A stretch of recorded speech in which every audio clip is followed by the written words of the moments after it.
Now I request all the pastors, ತಂದೆ ಕುಮಾರ ಪರಿಶುದ್ಧ ಆತ್ಮ ನಾಮದಲ್ಲಿ ಶ್ರೀಯೇಕ ದೇವರ ನಾಮದಲ್ಲಿ ಬಿಡುಗಡೆ ಮಾಡ್ಬೇಕಂತೇಳಿ ನಿಮ್ಮೆಲ್ಲರೂ ಕಳೆ ಕೇಳ್ತಾರೆ. ಆಮೇನ್. ಹಲ್ಲೆಲೂಯಾ. ಬೋಲೋ ಯೇಸು ಮಸೀಹ್, ಬೋಲೋ ಯೇಸು ಮಸೀಹ್, ಬೋಲೋ ಯೇಸು ಮಸೀಹ್.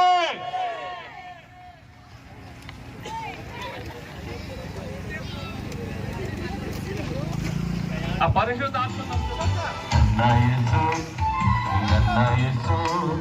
ನನ್ನ ಜೀವಿತವೇ ನನ್ನ ಎಲ್ಲವೂ ನನ್ನ ರಕ್ಷಕ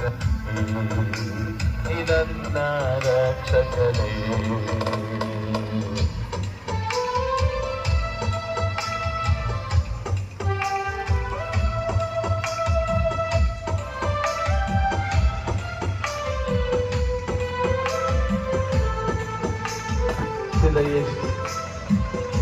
ಕರುಣಿಸಿದ ಯೇಸು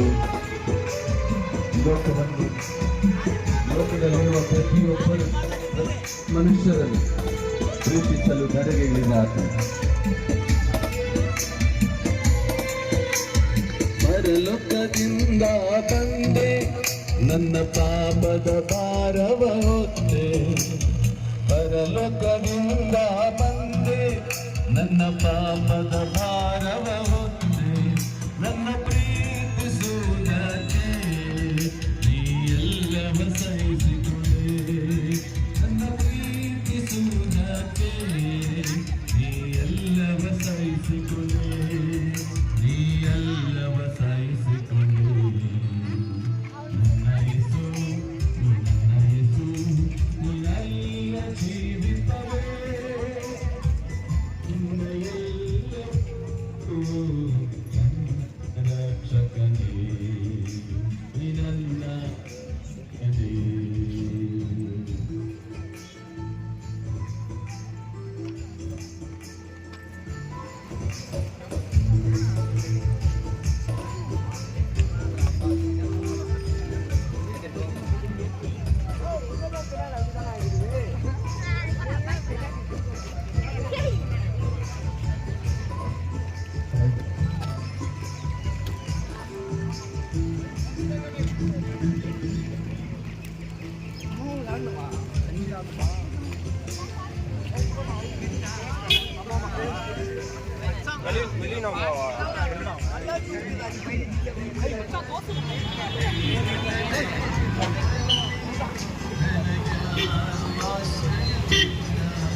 அவர் குணமாயிருக்கிறது தெரியாது.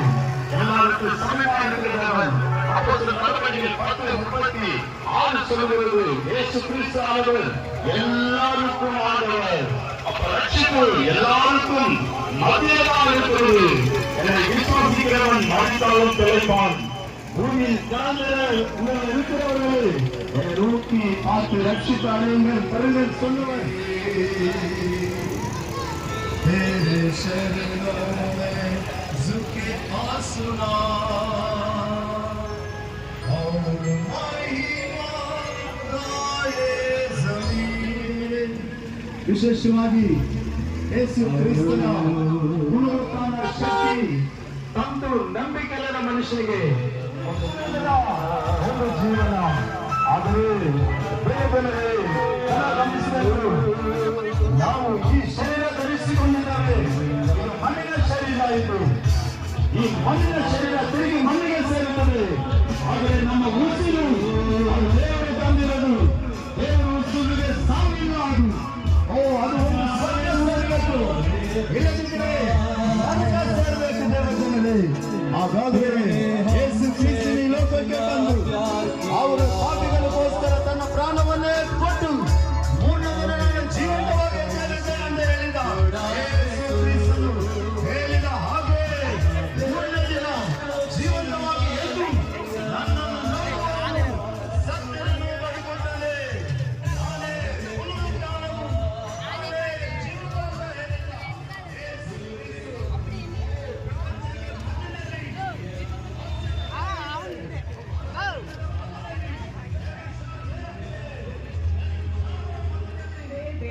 அதை நம்ம விசுவாசிக்கும் போது, அதை நம்ம நம்பும் போது, இதை நிறைய பேர் வீடியோல பார்க்கலாம், ஆன்லைன்ல பார்க்கலாம், யாரெல்லாம் இயேசு கிறிஸ்துவை சொந்த ரட்சகரா ஏற்றுக்கொள்ளும் போது நித்தியத்துல நாம் தேவனோடு வாழ்வோம்.